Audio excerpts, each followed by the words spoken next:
Coucou bourricots et bourriquettes, je vous souhaite la bienvenue aujourd'hui. Ça fait 3 semaines, un mois que j'ai pas fait de vidéo, je m'en excuse. Mais j'ai eu la grippe et ensuite les petits problèmes avec mon chien et on est parti en vadrouille une semaine dans les Vosges, c'était super. Donc voilà, tout ça fait que comme je n'ai rien d'avance, j'ai pas pu poster, mais c'est pas grave, on va continuer aujourd'hui. Donc je vous avais laissé sur la première grosse journée de marche. On était arrivé au camping, on s'était installé et on s'était enfermé dans la tente pour dormir. Eh bien, sans passer des heures d'introduction, on se retrouve tout de suite pour la deuxième journée de marche sur le chemin de Stevenson. Vous allez voir, une journée assez chill, mais très intéressante quand même. Voilà, allez, à tout de suite avec un petit thé, un petit café, une petite gourde d'eau comme vous le souhaitez. On s'en mitoufle dans un plaid et on se retrouve pour notre deuxième journée de marche. À tout de suite.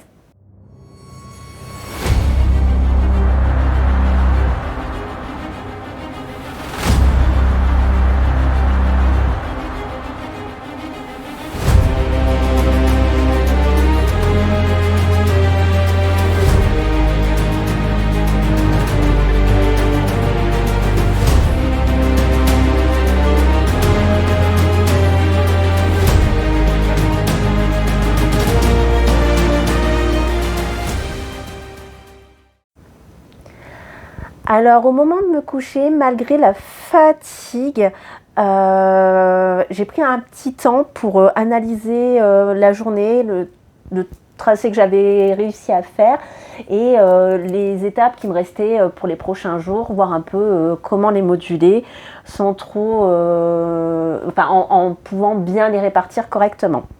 Du coup, je me suis rendu compte que j'avais fait une grosse journée, que j'avais plutôt bien avancé et que selon ce que je faisais, j'allais finir un petit peu plus vite. Du coup, j'ai pris la décision pour le lendemain de faire vraiment une étape toute courte. De mémoire, je crois qu'elle faisait 12 km. Je revérifierai, mais je crois que c'était ça, 12 km. Donc, ça me permet de faire une grasse matinée le lendemain et de pouvoir bien me reposer pour continuer. Donc une fois le bilan fait, le débrief, l'analyse, etc., je m'emmitoufle dans mon duvet et je me dis que je vais passer une super bonne nuit. Sauf que on est près de l'eau, il y a encore de l'humidité dans la tente et j'ai très froid. Donc le début de la soirée, elle est assez compliquée, je n'arrête pas de me tourner. Et en fait, à un moment donné, je me trouve dans une bonne position, le duvet est bien placé, je ne ressens plus trop de froid et je m'endors. Et au final, la nuit sera très agréable et je dormirai très très bien. Je décide de faire une grasse matinée. Mais en fait, quand on est en tente, déjà, il y a le jour qui se réveille un peu plus tôt et puis l'horloge interne, elle fonctionne, enfin la mienne en tout cas, je ne sais pas la vôtre, peut-être pas, mais en tout cas la mienne fonctionne beaucoup avec le soleil au lever et le coucher, donc je me réveille assez facilement quand le soleil se réveille et je m'endors assez facilement quand à l'inverse, il n'y a plus de lumière. Donc au final, la grasse matinée, non, ça ne se fera pas, je me réveillerai assez tôt. Pas grave, que cela ne tienne, je tourne un peu dans mon duvet, je profite, je me repose, ça fait pas de mal, ça fait très longtemps que j'avais pas fait ça, mes semaines de vie de tous les jours étant assez chargées, donc j'en profite. Malgré le fait de laisser traîner à 8h30, je me décide quand même à me lever parce que je trouve plus rien à faire, mais pareil, je fais tout très tranquillement, la popote du petit déjeuner, je vais même me balader encore au niveau de la rivière, je profite justement de ce moment de calme, de ce moment où il n'y a pas besoin de courir, où il n'y a pas besoin d'être stressé pour profiter de l'endroit qui est vraiment super. Une fois tout ça fait, je remballe tout le matériel et il arrive 11h à peu près du matin et là je me décide enfin à partir, j'ai bien assez profité, c'est le moment, je prends la route.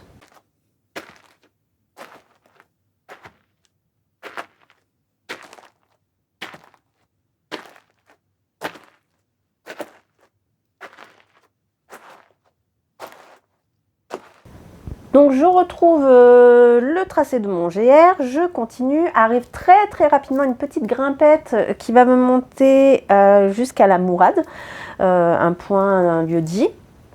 Le ciel est assez gris, mais il ne pleut pas. Donc ça c'est plutôt, plutôt pas mal. Même si le ciel est gris, c'est agréable, il fait pas trop chaud, on est plutôt bien. Du coup là je suis une longue piste forestière et je me retrouve vraiment seule, mais pendant très longtemps. Et là de mémoire je me rappelle, je commençais à m'imaginer les sangliers en train de débarquer, etc. Bien sûr il n'y a rien eu, j'étais vraiment toute seule. Et ça a vraiment été un temps où j'ai pu savourer les bruits de la forêt, les bruits de mes pas sur le sol. Et puis justement en regardant, à un moment donné, je tombe sur les traces d'un âne. Comme c'est étrange, tiens. Sur le chemin de Stevenson, des traces d'âne. Donc je continue à avancer. Et là, j'avais repéré un endroit sur le topo guide qui est la grotte de Réchaudot, si je ne me trompe pas, non, le rocher de Réchaudot. Et effectivement, j'arrive, c'est super sympa. On est au milieu des bois, toujours dans cette piste forestière, enfin dans cette forêt, en longeant la piste forestière. Et il y a vraiment cet énorme rocher qui arrive et c'est vraiment super beau.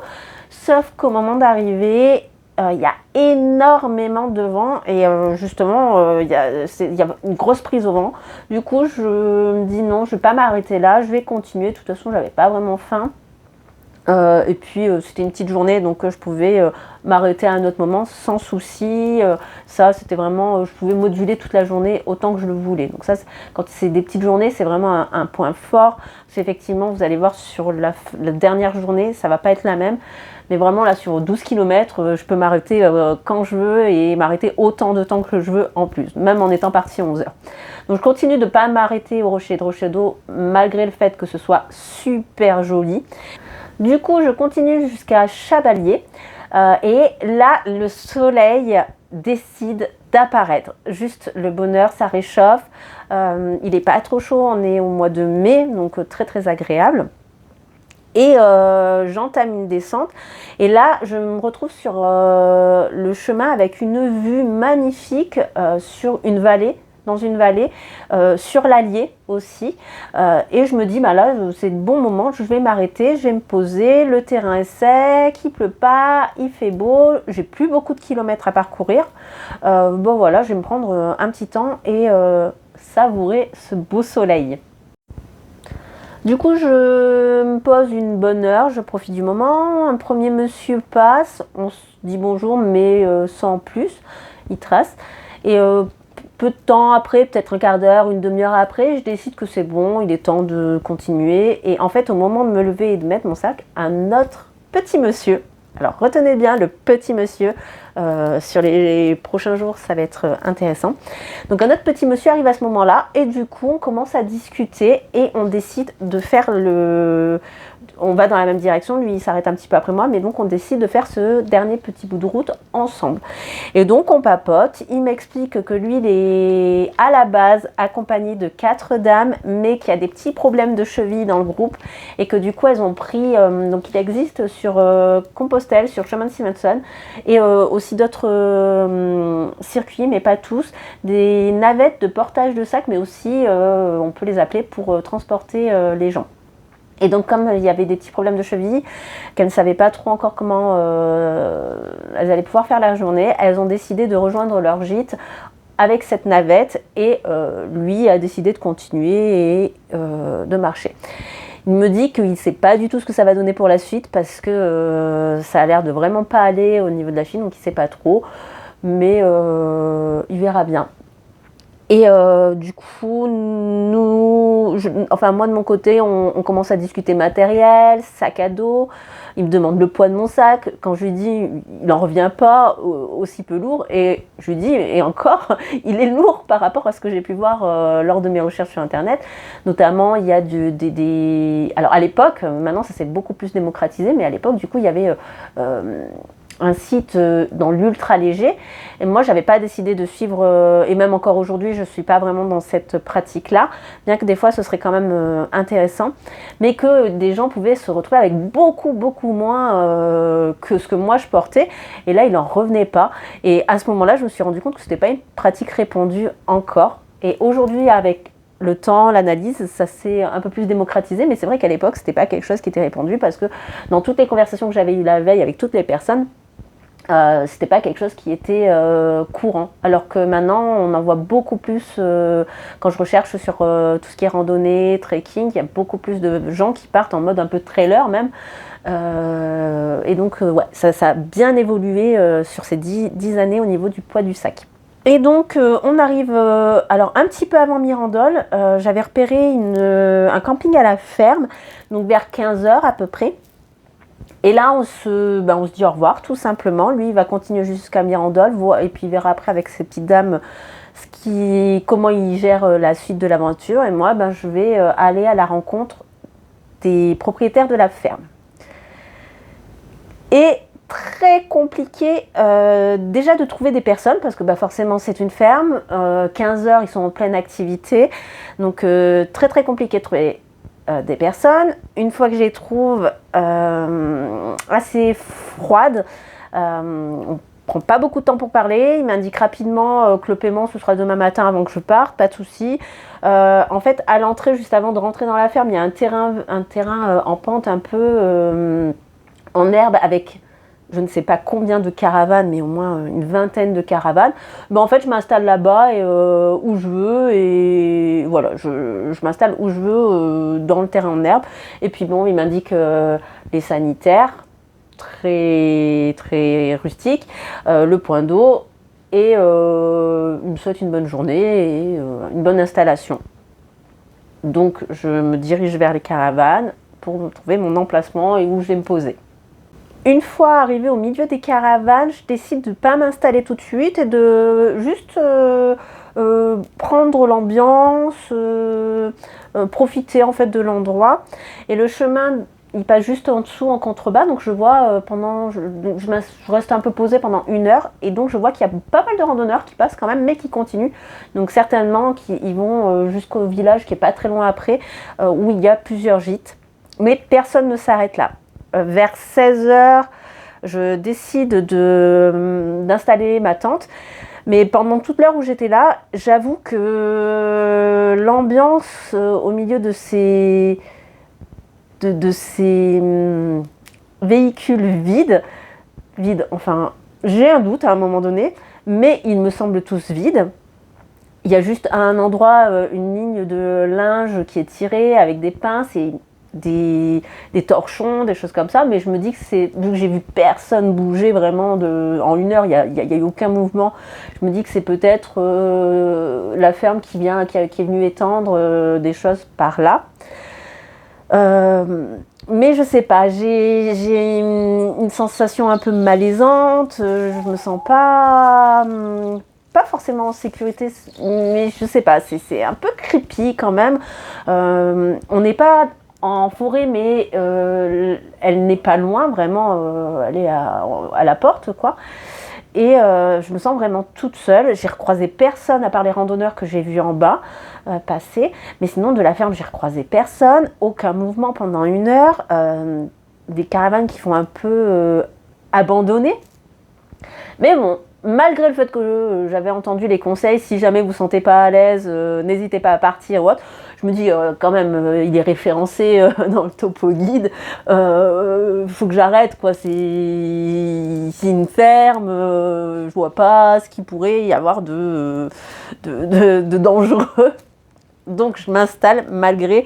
J'avoue une grosse appréhension, une boule au ventre. Je me sens pas bien du tout au moment de l'installation.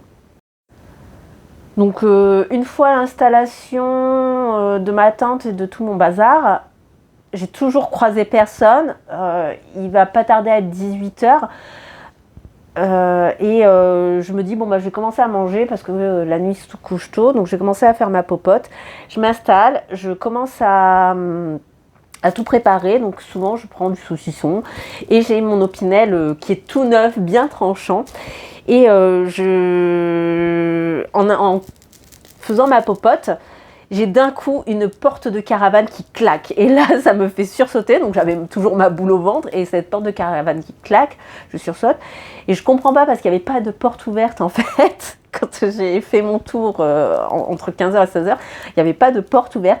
Et là, je ne comprends pas pourquoi il y a une porte ouverte. Donc je me dis, c'est qu'il doit y avoir quelqu'un, toujours avec cette histoire de linge et autres, mais j'ai vu vraiment personne, donc je ne comprends pas. Mais je me rassure, je me dis, allez, c'est pas grave, la porte assez entrouverte, il y a du vent, elle devait être mal fermée, ça claque, arrête de te faire des films, Laetitia, t'as pas l'habitude, c'est tout, il n'y a rien, vas-y, mange, tout va bien se passer. Effectivement, je croise vraiment personne, toujours personne. Mais avec le stress, l'angoisse, etc., au moment de couper mon saucisson, je me tranche le pouce, mais bien correctement. Et là, je fais, oh là là, ça pisse le sang, les doigts, ça saigne très vite. Hein. Mais j'ai tout mon petit kit de premier secours. Donc je pense, je compresse, j'attends que ça s'arrête. C'est une belle coupure, mais c'est pas non plus, je me suis pas trancher le doigt entièrement, quoi. C'est une belle coupure, mais ça va le faire. Ça pique fort, je soigne, mince, j'ai pas le mot. Vous allez m'aider. Je désinfecte, voilà, je désinfecte et je bande. Je bande le pouce et puis on va continuer à soirée. Alors je vous avoue que tout réuni, ça n'atténue pas mon anxiété, bien au contraire. Je me demande ce que je fais là, est-ce que je reste pas, et je me dis quand même faut que je m'habitue à être dans des endroits un peu reculés et toute seule quoi, il n'y a rien, oui il y a une porte qui a claqué mais j'ai bien continué à regarder, il n'y a personne, vraiment personne, donc il n'y a pas de quoi se rendre malade. Donc je finis de manger. La porte continue un peu à claquer, j'aurais peut-être dû aller la fermer, c'est vrai que là c'est moi qui n'ai pas bien réagi. J'ai un peu l'impression d'être dans une ambiance de film un peu flippant, mais je me rassure, je me dis que j'ai toujours vu personne, qu'il n'y a pas de raison que ça se passe mal, qu'il faut que je fasse taire mon instinct de survie. Et puis je vais mettre un peu de musique douce et puis ça va bien se passer. Donc je finis de manger, je remballe tout, je fonce dans mon duvet, je mets la musique et la nuit va commencer.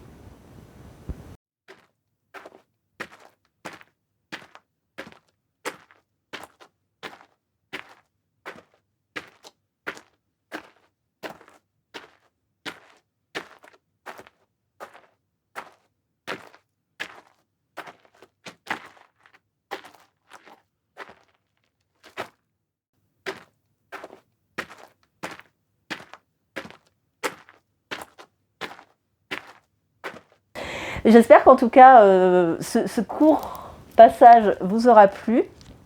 Et puis, ce sera un plaisir de vous retrouver la semaine prochaine pour vous raconter la suite, notamment la nuit que j'ai passée. Et puis, le lendemain, qui va être une journée assez belle et riche en émotions. Vous verrez bien. Sur ce, écoutez, n'hésitez pas à me dire si vous avez déjà, si vous êtes déjà arrivé dans des lieux un peu flippants, où vous vous sentiez pas bien, ou des histoires un peu comme ça, où vous n'êtes pas senti à l'aise sur votre lieu ou de bivouac, ou ça peut être un camping, un gîte, des hébergements, où vous n'êtes pas senti à l'aise. Et comment vous avez réagi? Qu'est-ce que vous avez fait? Est-ce que vous êtes resté? Est-ce que vous êtes parti? Est-ce qu'au final ça s'est bien passé ou pas bien? Ça m'intéresse. Voilà. Écoutez, j'aurai un plaisir à lire vos aventures. Et si vous n'avez pas eu d'histoire, mais que vous voulez quand même m'aider en laissant un petit commentaire pour marquer cette vidéo, vous avez qu'à mettre un petit fantôme. Je pense qu'il doit y en avoir dans les emojis, un petit emoji fantôme. Et voilà, ça me fera un grand plaisir. Je vous laisse sur ce, passez une belle semaine, un bon week-end et amusez-vous bien surtout. Des bisous!